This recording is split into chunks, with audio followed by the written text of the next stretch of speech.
నమస్తే, welcome to I dream. నేను మీ విజిత. ప్రస్తుతం మనతో పాటు ఉన్నారు ఇస్కాన్ టెంపుల్ నుంచి ప్రణవానంద ప్రభుజీ. వారి ప్రవచనాల రూపంలో, వారి మాటల రూపంలో మనకు ఎన్నెన్నో మంచి విషయాలు ప్రతిసారి తెలియజేస్తూనే ఉంటారు. మనకున్న సందేహాలన్నింటినీ నివృత్తి చేస్తూనే ఉంటారు. అయితే నిజంగా భగవంతుడికి మనందరం కూడా భక్తులమే. నిజమైన భక్తుడు అంటే ఎవరు, ఎలాంటి లక్షణాలు కలిగి ఉంటారు, మనం ఆధ్యాత్మిక మార్గంలో నడవాలంటే అసలు మన ప్రయాణం ఏ విధంగా మొదలవ్వాలి, ఇలాంటి విషయాల గురించి ఈరోజు మాట్లాడబోతున్నాం. ఇప్పుడు ప్రభుజీతో మాట్లాడి మరిన్ని విషయాలని నివృత్తి చేసుకుందాం. నమస్కారం ప్రభుజీ. నమస్కారం అండి. హరే కృష్ణ ప్రభుజీ. హరే కృష్ణ ప్రభుజీ. నిజంగా భక్తుడు అంటే ఎవరు ప్రభుజీ? భగవంతుడి పట్ల పరిపూర్ణమైన నమ్మకం ఉన్నవాడు భక్తుడు. సుఖాలు వచ్చినా, దుఃఖాలు వచ్చినా, అవమానాలు వచ్చినా, పొగడతలు వచ్చినా, మన జీవితంలో ఏ సిచ్యువేషన్ వచ్చినా సరే మనం భగవంతుణ్ణి ఆశ్రయించి ఆయన పట్ల నమ్మకం ఉన్నవాడు భక్తుడు.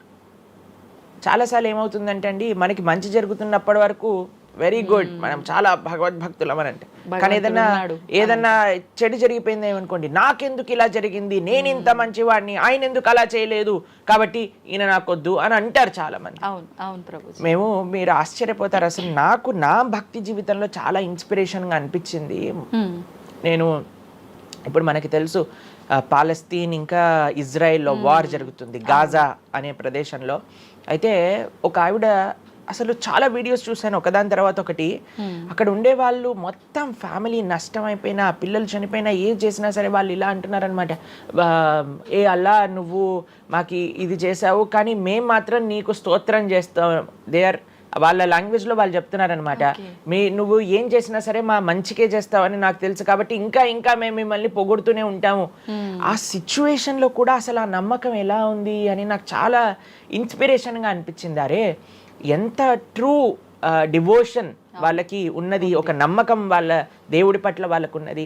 కానీ మనం ఎన్నిసార్లు చాలామంది చూస్తుంటాం. మొన్న నాకు ఎవరో వీడియో పంపించారు, అందులో చెప్తారు, ఒక వెంకటేశ్వర స్వామి ఫోటో ఉంటుందన్నమాట, ఒక ఆవిడ చెప్తారు, ఓయ్ నేను చెప్పింది చేస్తావా లేదా, ఇంకో దేవుడిని తీసుకొచ్చి పెట్టేయాలనా అని అంటుందన్నమాట.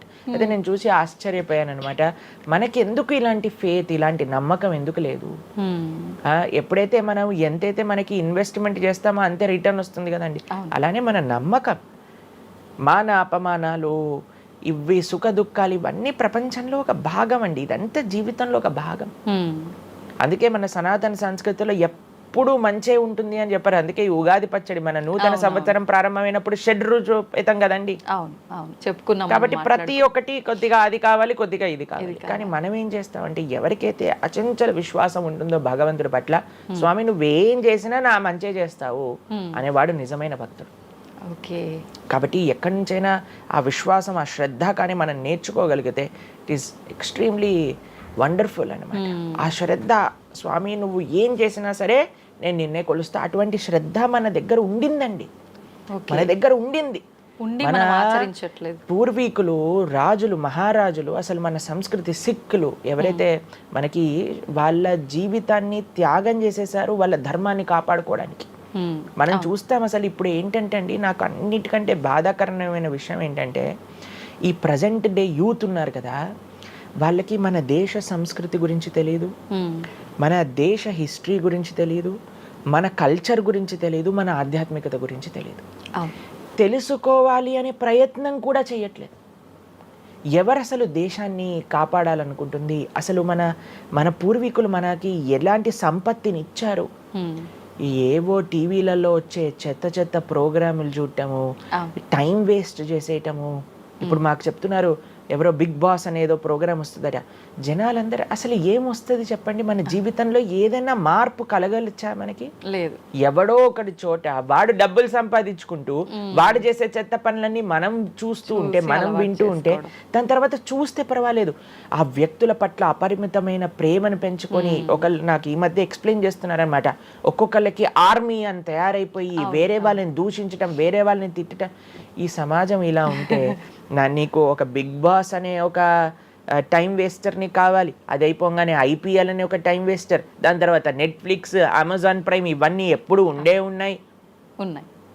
మనకి నిజంగా మేము కొన్నిసార్లు యూత్ని కలిసినప్పుడు అడుగుతామండి, అరే మన దేశ రాజకీయాల గురించి తెలుసా అని అంటే, తెలుసండి. ఎవరి దగ్గర నుంచి తెలుసుకున్నావు అని అంటే ఒక యూట్యూబర్ పేరు చెప్తారు. ఆ యూట్యూబర్ ఏమో ఎక్కడో వేరే దేశంలో కూర్చొని మన సంస్కృతిని, మన రాజకీయాల్ని ఎలా ఒక వేరే దిశగా నడిపించాలో నడిపిస్తుంటారు. వాడివన్నీ వింటూ వీళ్ళు ప్రభావితం అయిపోతారు అనమాట. కానీ ఏంటి అసలు మన సంస్కృతి అంటే ఏంటి, మన ధర్మం అంటే ఏంటి, అసలు కొద్దిసం భగవంతుడు చాలా దూరం అనుకోండి, కనీసంలో కనీసం మన భారతీయత అంటే ఏంటో కూడా తెలియదండి అసలు ఇలాంటి పిల్లలకి. ఈ మధ్యలో పిల్లల్ని మర్చిపోకండి. పేరెంట్స్ ఎంతమంది దృష్టి చూపిస్తున్నారు చెప్పండి? చాలా తక్కువ మంది ప్రభుజీ. ఎప్పుడు చూడు ఏ సినిమాకి వెళ్దామా, ఏ సీరియల్ చూద్దామా, ఏ రియాలిటీ షో చూద్దామా, ఏ మూవీ సిరీస్, వెబ్ సిరీస్ కొత్తగా రిలీజ్ అయిందా, ఏ ఇన్స్టాగ్రామ్లో వీడియోస్ చూద్దామా, ఇలానే ఉండిపోతే మన దేశం ఎటు వెళ్తుంది, మన రాజ్యం ఎటు వెళ్తుంది, మన సంస్కృతి ఎటు వెళ్తుంది ఒకసారి చెప్పండి. కాబట్టి భక్తి అనేది ఒక ప్రస్తుత సమాజంలో అర్థం చేసుకోవటము అనేది ఎప్పుడైతే ప్రతి ఒక్కళ్ళు తమ దగ్గర ఉండే సమయాన్ని వెచ్చిస్తారో, ఎప్పుడైతే నేను తెలుసుకోవాలి అనే ఒక ఇచ్చ మనసులో ఉంటుందో అప్పుడు మాత్రమే తెలియపడే ఒక అద్భుతమైన జ్ఞానం అండి అది. తత్విద్ధి ప్రణిపాతేన పరిప్రశ్నేన సేవయా అని కృష్ణుడు భగవద్గీతలో చెప్పారు. ఆధ్యాత్మిక జ్ఞానం అంటే ఎలానో అలా తెలుసుకోలేమండి. దానికి సమయాన్ని వెచ్చించాలి, దానికి ఇంట్రెస్ట్ మన లోపల కలిగి సమయాన్ని తీసుకోవాలి. అరే మనకి బిగ్ బాస్ 210లో ఉన్నంత ఇంట్రెస్ట్ టైం, ఐపీఎల్ మ్యాచ్లలో చూడడానికి ఇంట్రెస్ట్ టైం, వెబ్ సిరీస్లు చూడడానికి ఉన్న ఇంట్రెస్ట్ టైం, ఒక గీతా భాగవతం వినడానికి మనం టైం పెడుతున్నామా? లేదు, అసలు అట్లాంటి ఆలోచనే రావట్లేదు కదా. మరి భక్తి అంటే ఏంటి, భగవంతుడు అంటే ఏంటి, భగవంతుడు మనకి ఏం చేస్తున్నాడు, ఇవన్నిటికీ సమయం వెచ్చించాలి కదండి. కాబట్టి అందుకే మనం ఎప్పుడు చెప్పేది, ఒక భక్తుడు అనేవాడు అన్నిటికంటే అదృష్టవంతుడు ఎవరికైతే భగవంతుడి యొక్క కృప అనుభవంలోకి వస్తుందో. అటువంటి అనుభవం కానీ మనం పొందాలి అని అనుకుంటే మనం సమయాన్ని కేటాయించాలి. ఇది చాలా ముఖ్యమైన విషయం. అయితే మనం ఆధ్యాత్మిక ప్రయాణం మొదలు పెట్టాలి అంటే ముందుగా చేయాల్సిన పని, మొట్టమొదటి అడుగు ఆధ్యాత్మిక ప్రయాణం ముందు పెట్టాలి అని అంటే ఇన్స్టాగ్రామ్, వాట్సాప్ని తగ్గించాలి. ఓకే.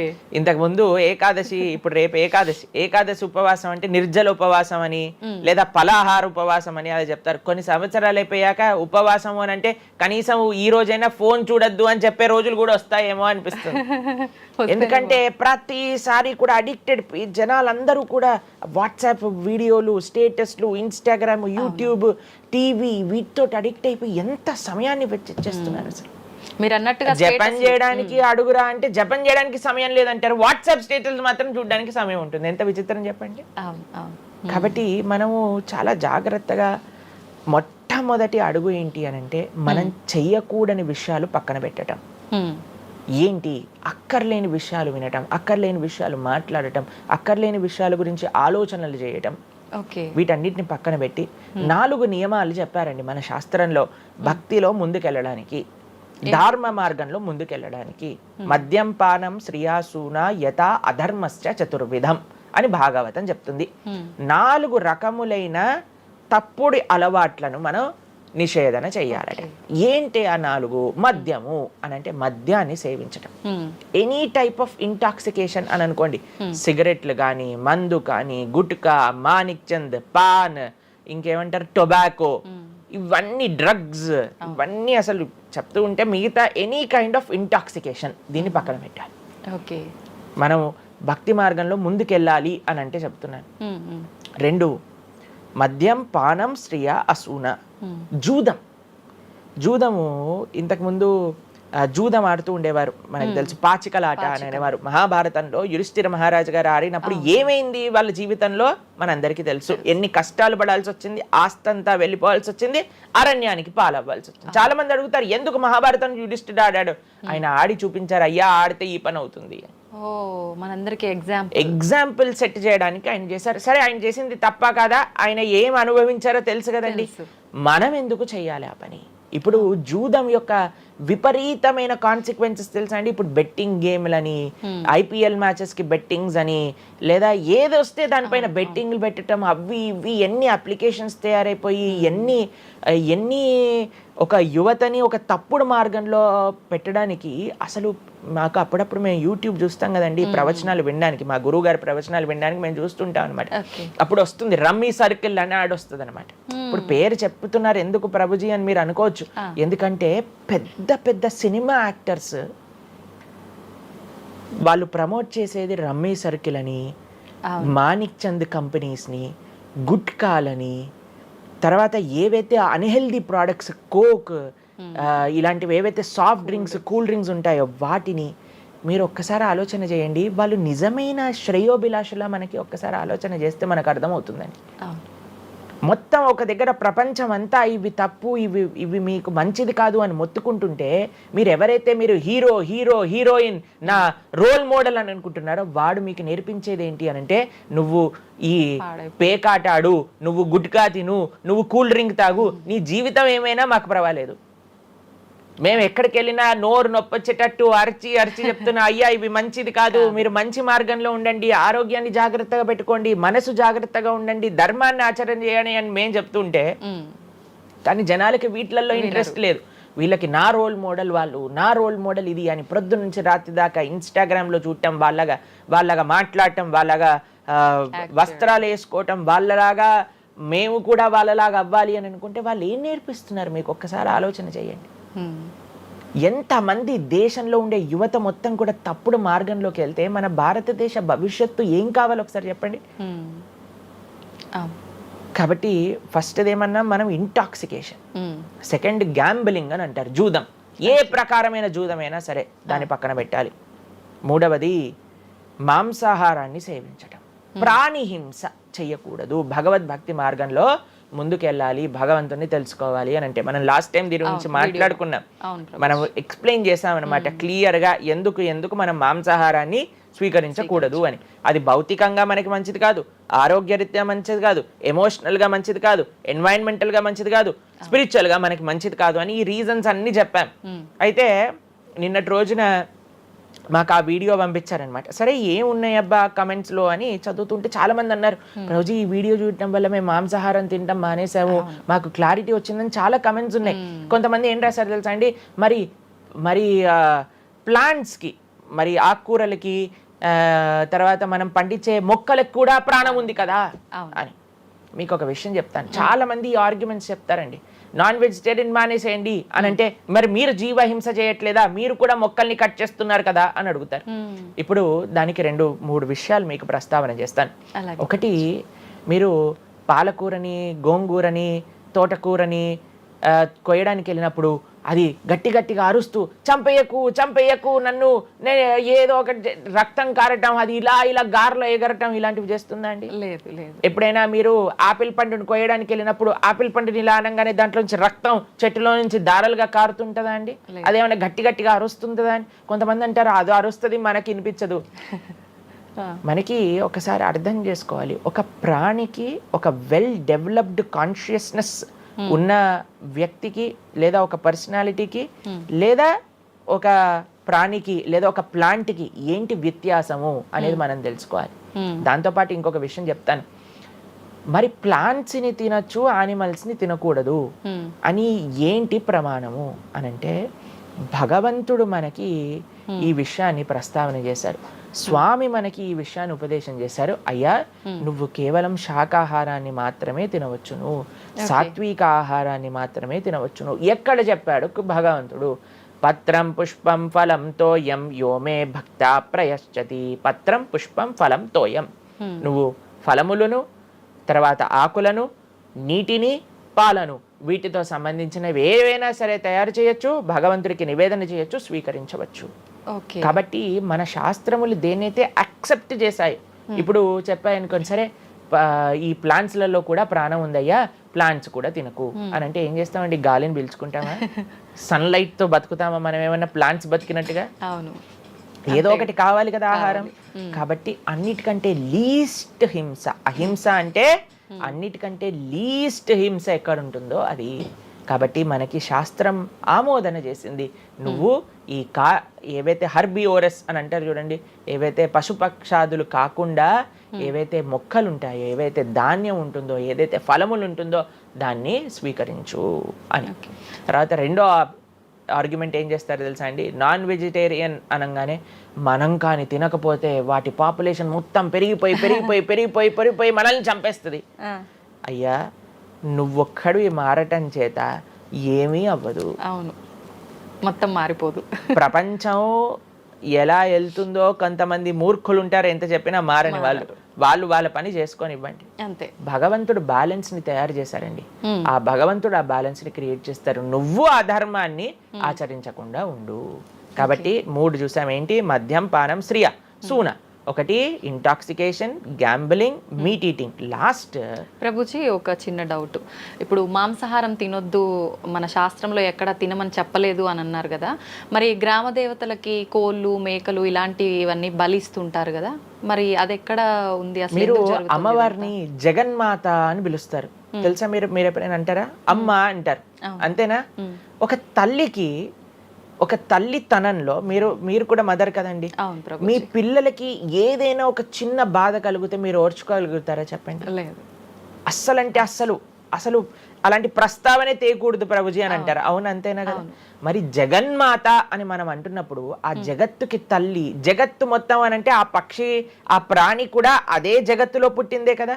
అంటే ఆ ప్రాణికి కూడా ఆవిడే కదా తల్లి. ఆ తల్లి ముందు మనం ఇలాంటి పనులు చేస్తే అమ్మకి నచ్చుతుందా, నచ్చదా చెప్పండి? నచ్చదు. కాబట్టి ఇవన్నీ ఎక్కడొచ్చాయి అని అంటే మధ్యలో ఎక్కడో ఒక చోట కొన్ని తప్పుడు ఆచరణలన్నీ కూడా మన లోపలికి దూసుకొచ్చేసాయి అన్నమాట. కానీ బలి అనేది ఎప్పుడు ఇవ్వకూడదు. సాత్వికమైన ఆరాధన అన్నిటికంటే శ్రేష్టమైన ఆరాధన. ఈ బలులు ఇవ్వటం వీటన్నిటిని తామసీక ఆరాధన అని అంటారు. కాబట్టి మనము ఎంతైతే మీరు బలి అంటే ఏంటో తెలుసా అండి? ఏదో ఒకటి సమర్పణ చేయటము. సమర్పణ చేయటాన్ని, దాంట్లో ప్రాణిని సమర్పణ చేయటం కంటే మనకుండే అహంకారాన్ని సమర్పణ చేస్తే అమ్మవారు ఇంకా ఆనందిస్తారు. మన దగ్గర ఉండే దంభాన్ని సమర్పణ చేసేస్తే, బలిచ్చేస్తే ఇంకా ఆనందంగా ఉంటారు. దంభము అని అంటే గర్వం. ఓకే. అహంకారము, దంభము, ఈ రెండిట్లో వ్యత్యాసం ఏంటో తెలుసా అండి? గర్వము అని అంటే మనం చేసిన దానికి మనం గర్వపడ్డాం అనమాట. నేనే చేశాను, నా అంతటి వాడు లేడు. దంభము అంటే చెయ్యని దానికి కూడా గర్వపడడం. ఓకే. కాబట్టి మనకుండే అభిమానాన్ని, మనకుండే ఆ లోభాన్ని, వీటన్నిటిని అమ్మవారికి సమర్పణ చేయండి, ఇంకా మంచి, ఇంకా ఆనందిస్తారు. అందుకే మనం తల నీలాలు ఇస్తాం. చాలా మందికి తెలియదు అసలు దేవుడు ఏం చేసుకుంటాడండి మన జుట్టుని, డాండ్రఫ్ తోటి ఉన్న జుట్టుని. దేవుడికి ఎందుకు సమర్పణ చేయాలి మనం తల నీలాలు అని అంటే, అయ్యా నేను జుట్టు ఉంటే ఎప్పుడు కూడా ఇలా ఇలా ఇలా హెయిర్ స్టైలింగ్ చేసుకుంటూ నేనేదో చాలా హ్యాండ్సమ్ మ్యాన్, చాలా హ్యాండ్సమ్ ఉమెన్ అనుకుంటూ ఉంటారు కదా అందరు కూడా. అయ్యా, నా యొక్క ఆ సెల్ఫ్ కాన్షియస్నెస్ ని సమర్పణ చేస్తున్నా నీ దగ్గర. మనం గుడికి వెళ్ళి కొబ్బరికాయ కొడతాం. కొబ్బరికాయ ఎందుకు కొడతామండి? మనం కూడా అలాంటి హార్టెడ్ వ్యక్తులం అనమాట. మనకు కూడా ఆ గర్వంతో మనం కూడా అంత పైనుండే షెల్ ఉంటుంది కదా, ఎంత హార్డ్గా ఉంటుంది. కానీ ఎప్పుడైతే అది పలగొట్టేస్తామో అప్పుడు లోపల మంచి తీయటి నీరు మనకి దొరుకుతుంది. కొబ్బరి ఎంత స్వీట్గా ఉంటుంది, అది మనకు కలుగుతుంది.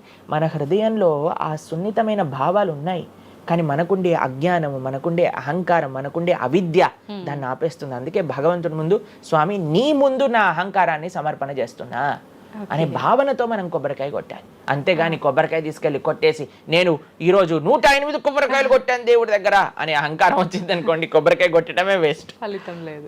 కాబట్టి మనందరం అర్థం చేసుకోవాలి అసలు ఏంటి భావన. బలి అని అంటే ప్రాణి బలి కాదయ్యా, నీ దగ్గర ఉండే చెడు గుణాలను బలి.